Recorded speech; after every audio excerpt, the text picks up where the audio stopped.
Hello student. Last video में हम लोगों ने ये ट्राई दिस किया था। I hope you have completed this try this. Okay, अब नेक्स्ट हम लोग जो है वो अब अपने एक्सरसाइज पे आते हैं। एक्सरसाइज 11.2। अब हम लोगों ने जितना भी अभी एरिया का फॉर्मूला पढ़ा है, क्वाड्रिलेटरल हो या कोई भी पॉलीगन हो, उसका अब एप्लीकेशन करेंगे हम 11.2 में। ठीक है, सो पहला क्वेश्चन देखते जाइए। मेरे ख्याल से सारे क्वेश्चन ईजी हैं। 11 क्वेश्चन नंबर 1 देखिए। क्वेश्चन नंबर 1 ईजी है, आप इजीली सॉल्व कर सकते हैं। क्या बोल रहा है कि ये जो टेबल का जो टॉप है वो ट्रेपीजियम शेप का है ना। तो बोल रहा है कि फाइंड इट्स एरिया। तो अगर ये टेबल है ना, इसका टॉप व्यू अगर आप देखेंगे तो इसका जो टॉप व्यू होगा वो एक ट्रेपीजियम शेप का है।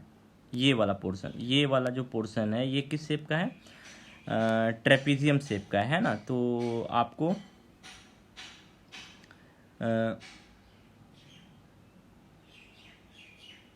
इसका एरिया पता करना है। ये जो पोर्शन है ये ट्रेपीजियम शेप का, ये इसी का एरिया आपको पता करना है। तो एरिया में देखिए पैरेलल साइड दे रखा है आपका, है ना। पैरेलल साइड दे रखा है और पैरेलल साइड के बीच का डिस्टेंस दे रखा है। तो हमने ऑलरेडी फार्मूला पढ़ रखा है ना। क्या है area of trapezium? Area of trapezium है area of trapezium is equal to half into sum of parallel side, दोनों पैरेलल साइड का sum into distance between parallel side. This is the distance between parallel side, है ना। तो इसका area निकल जाएगा आपका, है ना। सो कोई प्रॉब्लम नहीं है इसमें। क्वेश्चन नंबर 1 इजीली सॉल्व हो जाएगा। अब क्वेश्चन नंबर 2 पे आते हैं। क्वेश्चन नंबर 2 देखिए। क्वेश्चन नंबर 2 में भी वही है। एरिया जो है वो ट्रेपीजियम का अब दे रखा है। अब फॉर्मूला सेम हो जाएगा, ठीक है। एरिया जो है वो ट्रेपीजियम का दे रखा है, यानी ये वाला वैल्यू दे रखा है। ये कितना दे रखा है? 34, ठीक है। अब length of one of its parallel side is 10। दो पैरेलल साइड है ए और बी, तो दोनों में से एक पैरेलल साइड का लेंथ, मान लीजिए ए का लेंथ दे रखा है 10, तो बी नहीं दिया हुआ है इसका मतलब। और हाइट, दोनों के बीच का डिस्टेंस दे रखा है 4, यानी एच का वैल्यू दे रखा है 4। तो आपको पता करना है कि दूसरा वाला, यानी कि ये तो एक सिंपल लीनियर इक्वेशन हो गया ना। सो अब आप इसको सॉल्व कर सकते हैं। लीनियर इक्वेशन का प्रॉब्लम है ये, ठीक है। सो क्वेश्चन नंबर 2 पे आप सॉल्व कर सकते हैं, ठीक है। 3 नंबर देखिए। 3 नंबर में क्या बोल रहा है? Length of the fence of a trapezium shape field. एक ट्रेपीजियम शेप का फील्ड है, ठीक है।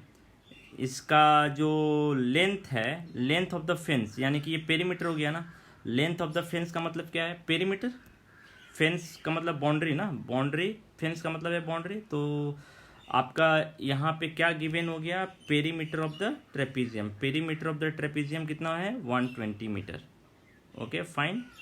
अब क्या बोल रहा है? इफ़ बी सी इज, यानी कि 120 हम बोल सकते हैं ना, A B plus B C plus C D plus A D के बराबर होगा। अब 120 में क्या क्या दे रखा है वो ऑब्जर्व कीजिए। इसमें बी सी दे रखा है, सी डी दे रखा है, ए डी दे रखा है ना। आपको ए बी नहीं पता है, ठीक है। सो आपसे बोल रहा है कि find the area of this field. तो अब पहले हम ए बी पता करेंगे। सो ए बी आपको नहीं दिया हुआ है। ए बी को हम एक्स भी मान सकते हैं, ठीक है। ऐसा नहीं है, आप ए बी भी लिख सकते हैं, एक्स भी मान सकते हैं। So let A B X. अब बी सी का वैल्यू पुट कर दीजिए। बी सी का वैल्यू 48 हो गया, सी डी का वैल्यू 17 हो गया, ए डी का वैल्यू 40 हो गया। तो ये सिंपल लीनियर इक्वेशन है, इससे एक्स का वैल्यू निकल जाएगा। अब आपको एरिया पता करने बोला, तो ये पैरेलल साइड का तो लेंथ दे रखा है ना। एडी का लेंथ आपको कितना दे रखा है? एडी का लेंथ दे रखा है 40 और बीसी का लेंथ कितना दे रखा है? 48, ठीक है। तो पैरेलल साइड है, तो ये वाला लेंथ पता करना है। तो ये आप देखिए, ये वाला हाइट का काम कर रहा है। अगर आप इसको थोड़ा सा अलग डायग्राम से देखें, ये हाइट का काम कर रहा है। ये वाला जो साइड है, ये पैरेलल साइड के बीच का डिस्टेंस है ना। आप देखिए, मैं इसको जस्ट एक डायग्राम से, ये देखिए, ये है आपका ए बी, है ना। तो ए बी जो है वो हाइट का काम कर रहा है, हम बोल सकते हैं ना। और यही पैरेलल साइड के बीच का डिस्टेंस भी होगा। आप ऑब्जर्व कीजिए, ये जो यहाँ पे मैंने ई एफ ड्रॉ किया, यही डिस्टेंस हाइट है पैरेललोग्राम का। बट हम बोल सकते हैं ए बी भी है, क्योंकि हमने ऑलरेडी पढ़ रखा है ना। जो पैरेलल साइड का हाइट होता है, पैरेलल साइड का जो हाइट होता है वो सेम होता है। तो अब आप देखिए, जैसे ये वाला अगर हम लोग देखेंगे, ठीक है। इसको अगर हम लोग देखेंगे तो आप देखिए ये हाइट का काम कर रहा है ना। ये पैरेलल साइड है, ए डी और बी सी पैरेलल साइड है।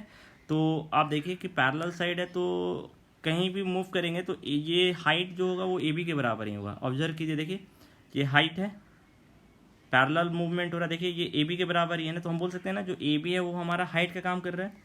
तो आपको पैरेललोग्राम में हाइट अलग से पता नहीं करना पड़ेगा। तो ये जो ए बी है वो किसका काम करने लगा, हाइट का काम करने लगा, है ना। तो हाइट इससे निकल जाएगा, एक्स से निकल जाएगा। तो अब आप देखिए ये क्वेश्चन में एक्स आपका पता चल गया, 40 और 48 डिस्टेंस बिटवीन ए और बी का वैल्यू पता है, एक्स आपको पता करना पड़ेगा, तो एरिया निकल जाएगा। सो क्वेश्चन नंबर 3 भी ईजी है, ठीक है। अब आते हैं क्वेश्चन नंबर 4 पे, ठीक है। क्वेश्चन नंबर 4 पे आते हैं। क्वेश्चन नंबर 4 भी ईजी है, आप इजीली सॉल्व कर सकते हैं, ठीक है। क्वेश्चन नंबर 4 क्या बोल रहा है, क्वेश्चन नंबर 4 बोल रहा है कि डायगोनल जो है वो क्वाड्रिलेटरल का diagonal of a quadrilateral shape field is 24। देखिए यहाँ डायग्राम में दे दिया है 24 है diagonal, and perpendicular drop down it, ये परपेंडिकुलर है, ठीक है। तो आपको इसका एरिया पता करना है। तो हम बोल सकते हैं क्या लिखेंगे, मैंने आपको बोला है कि आप कैसे लिखेंगे। आपको क्वाड्रिलेटरल का एरिया पता करना है, ठीक है। तो क्वाड्रिलेटरल का एरिया पता करना है, तो area of quadrilateral A B C D equal to, आप देखिए डायरेक्टली यहाँ पे एरिया क्वाड्रिलेटरल का एरिया नहीं पता कर सकते हैं, है ना। तो जो एरिया आप पता कर सकते हैं उसको, उसकी मदद से आप एरिया ऑफ क्वाड्रिलेटरल लिखेंगे। तो आप क्या लिखेंगे, एरिया ऑफ, इसका नाम देते हैं मान लीजिए ए बी सी डी, है ना। So area of A B C D is equal to area of triangle A B C plus area of triangle A C D, है ना। ऐसे लिखेंगे, ये आपका पहला स्टेप होगा। अब आप देखिए एबीसी का एरिया निकल जाएगा। एबीसी का एरिया कैसे निकल जाएगा, बेस 24 हो गया, हाइट 8 हो गया।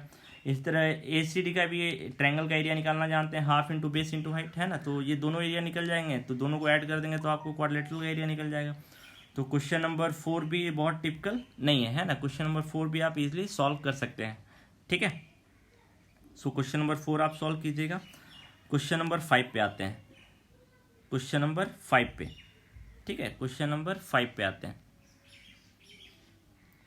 The diagonal of a rhombus are 7.5 centimetre and 12 centimetre, find its area. So rhombus का डायगोनल दे रखा है, तो आपने ऑलरेडी पढ़ रखा है, ये तो सबसे इजी हो गया और direct question, direct formula based question हो गया ये, है ना।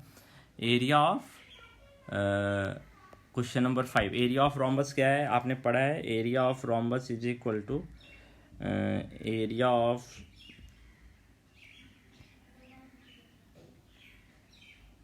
आपने ऑलरेडी पढ़ रखा है ना।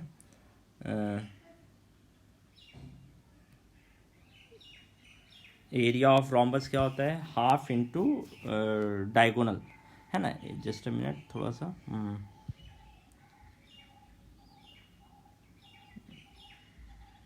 जो रोम्बस का एरिया होता है, ठीक है, जो रोम्बस का एरिया होता है वो क्या होता है,